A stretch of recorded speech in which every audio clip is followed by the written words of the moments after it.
Ladies and gentlemen, boys and girls, children of all ages, you know who it is. It's World of Wrestling. Here today to discuss about the WWE Hell in a Cell 2022 review. Folks, what a fucking main event we had. The rest of the show, well, you could have chucked it and thrown in the fucking garbage. It was worth none of your time. The rest of the show was just average at best, if anything. But the main event was definitely the show, the show of the night. The match, well, basically it was the show. There was nothing else on this card that really stood out to me that was super exciting. The Raw Women's Championship opener was pretty decent. I had a little fun watching that. I will give them that much credit. The match was good. But overall, this card was terrible outside of the main event. Bottom line. And the worst part is, Cody Rhodes had the best match out of everybody with Seth Rollins with one arm, because one of his pecs on his, I believe it would be his right side, was fucked up. So, yeah, he was bruised like crazy. His pectoral muscles completely ripped off the bone. He's going to need surgery. He's going to be out probably for a maximum 6 months, maybe more. Until the Royal Rumble, so he will not be at the Money in the Bank pay-per-view.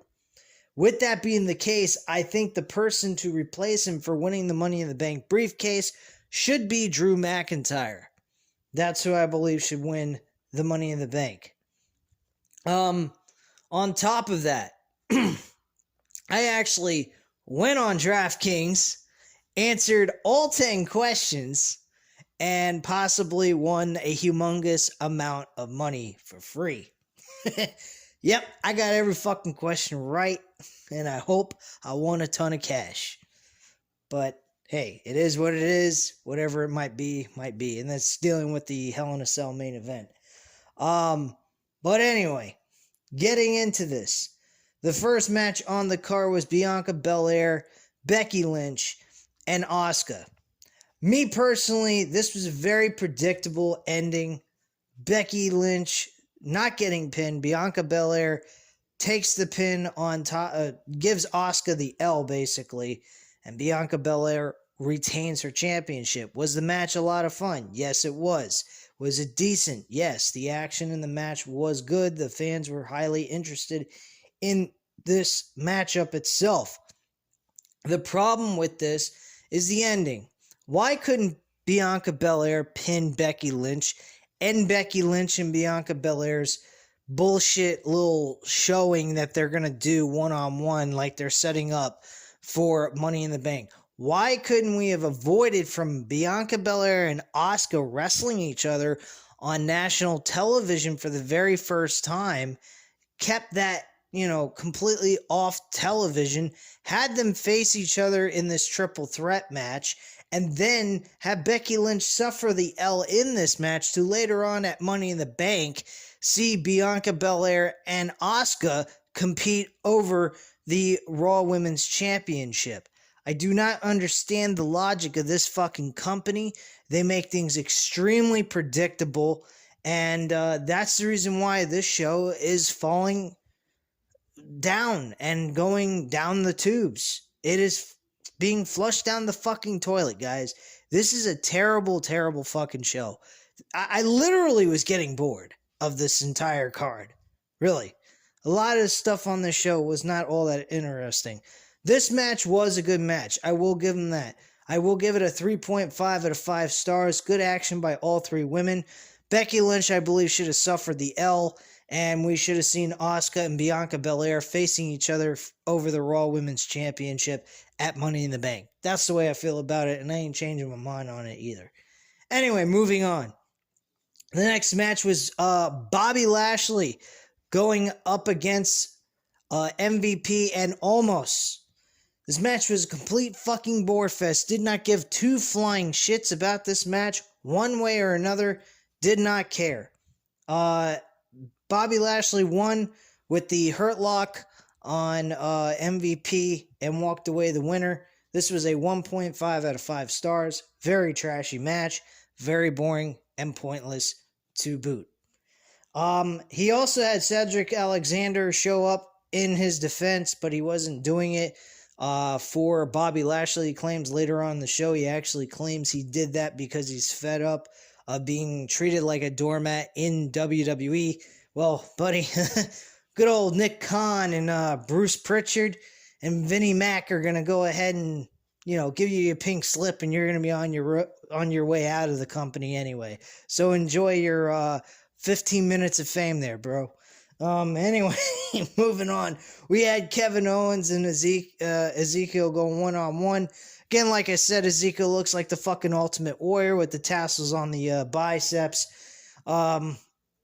Guys, this match was spent mostly of Kevin Owens saying, "You're a liar, you're Elias, you're Elias," while he's punching the shit out of him and they're wrestling each other. This was a fucking pathetic joke of a match.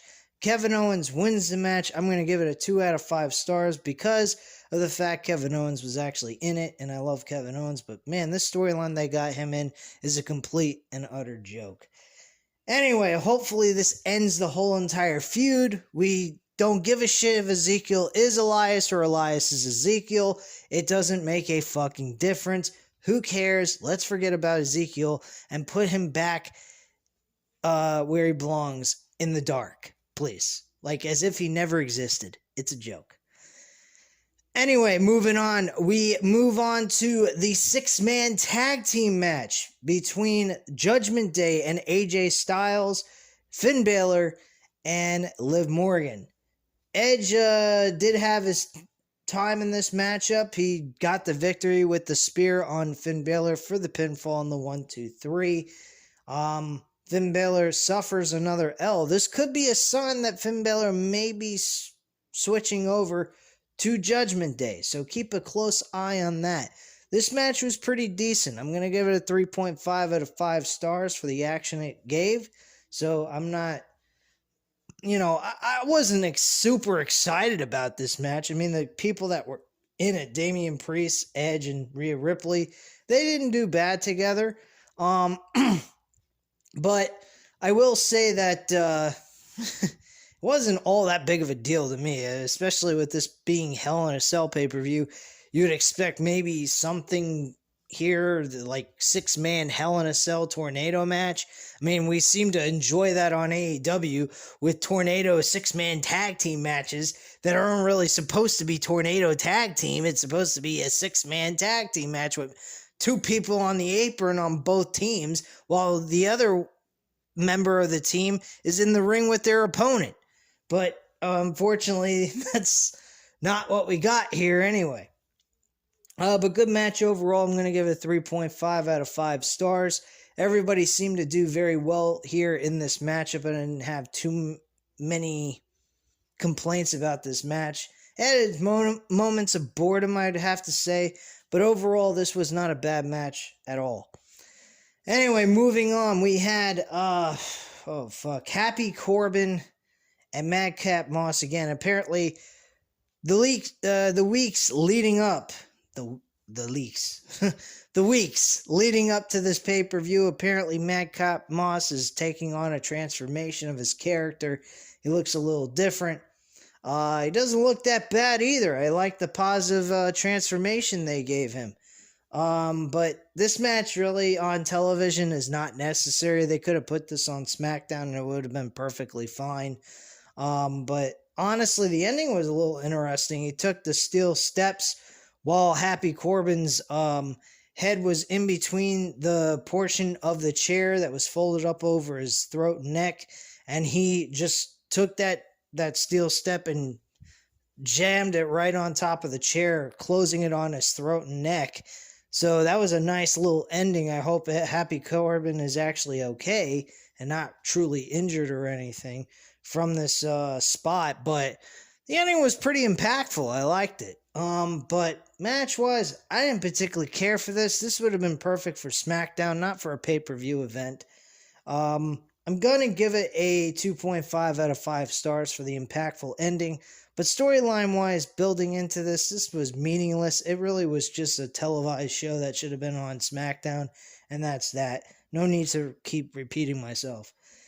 Anyway, moving on to the next match, which was the United States Championship. We had Austin Theory defending the U.S. title against Mustafa Ali. This is pretty self-explanatory. This match was easy to predict.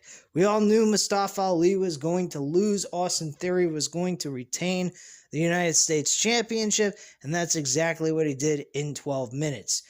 Match wasn't terrible. I'm going to give it a 3 out of 5 stars, but other than that, it really wasn't even needed on this card either. A lot of these matches did not belong on TV at all, honestly. This was just a joke. And that was a 3 out of 5 stars.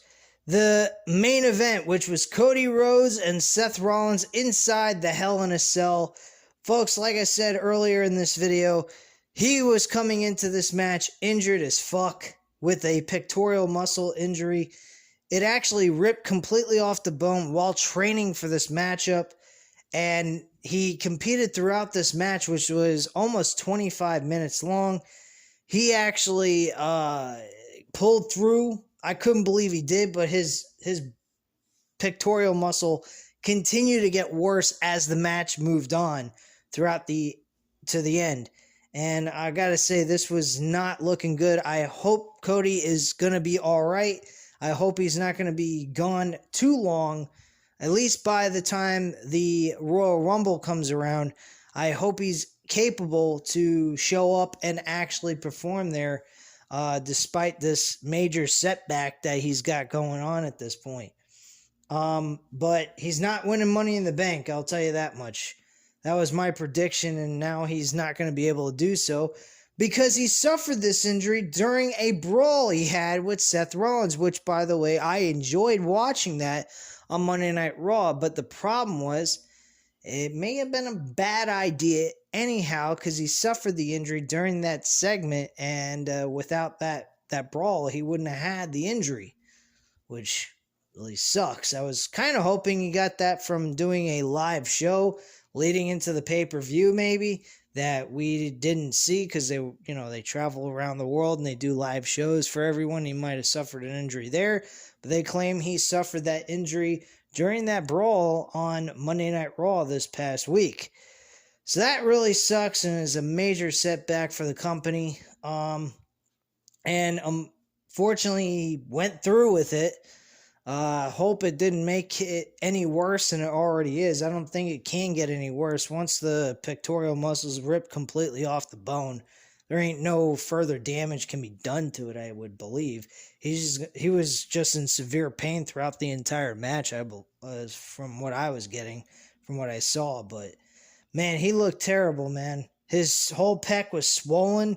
He had all this redness and bruising all around. It looked terrible. Seth Rollins, he was great in this match too. It wasn't a one-man show. But Seth Rollins, he performed very well in this match. He came out in the polka dot attire that Dusty Rhodes used to come out in when he worked for WWE. Great insult to Cody Rhodes' father there, just to get under the skin of Cody Rhodes. I thought that was an excellent way of playing the heel up very well. So I enjoyed that. And overall, the wrestling in this match, there's nothing you can complain about. This was picture perfect. Despite the injury that Cody was dealing with during this match, it was fantastic. I'm giving this a 4.5 out of 5 stars, especially with the injury and the hard work that Cody put into this match to get it over the way he did with a major injury to his pec.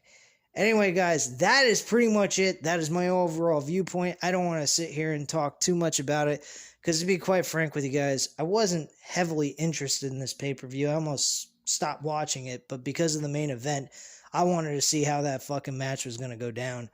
And, man, it was pretty fucking exciting and a lot of fun to watch. But other than that, really the rest of this pay-per-view, you could have chucked it and thrown it in the garbage. It wouldn't have mattered. Anyway, guys, at this time, you know what to do. Hit the like button if you like this video. Hit the subscribe button if you're not already subscribed to the channel. And leave a comment down below. I'll definitely get back to you on that. And I thank you guys very much for watching. Have a great night, guys. Bye.